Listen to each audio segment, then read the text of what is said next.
The high, wide view is spectacular. America's largest uninhabited island looks pristine, untouched by the modern world. But land on these beaches and walk the shoreline with Chris Pallister and his cleanup crew, and you get the true close-up picture, a picture of what he calls a slow-moving environmental disaster. Metal barrels, parts of old shoes, plastic bottles. Fishing floats and buoys from aquaculture farms across the Pacific litter the beach. It's not hopeless. Just need more resources and more people. It's not hopeless, but it's never ending. Half or more, he says, is tsunami debris. It's collected by hand, packed into huge bales, then flown out by helicopter, put on the nonprofit organization's landing craft and barge for the long trip back to civilization. Montague Island is a natural ocean dumping site in the northern corner of the Gulf, where currents and prevailing winds drive logs, wrecked fishing boats, and anything else that floats on shore. Urethane foam. This is, I think, Chinese or Korean, I'm not sure. Aquaculture buoy.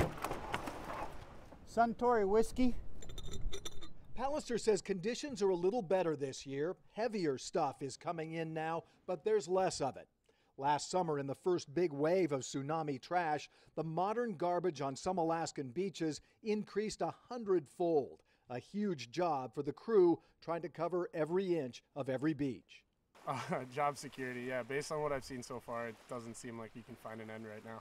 So far, they've taken about 30 tons per mile of plastic like this off the coastline on Montague Island, and they have a lot more work to do. In fact, they figure about 75 more miles to the south. And the farther they go, the harder this operation will get. $100,000 to $150,000 a mile, another 8 to 10 years at current staffing and funding levels. We don't know what the true environmental damage is. We can look at how many miles of coastline are covered with plastic, but what does that translate into as far as ecological damage and what's it doing to our fisheries? Pallister thinks eventually 10,000 miles of Alaska shoreline could use cleaning up. Needs to be done. Somebody has to do it. It's like a wise woman told me, this is our kitchen. We need to keep it clean. It's where we get our food. And it's where more of this comes ashore every day with every tide.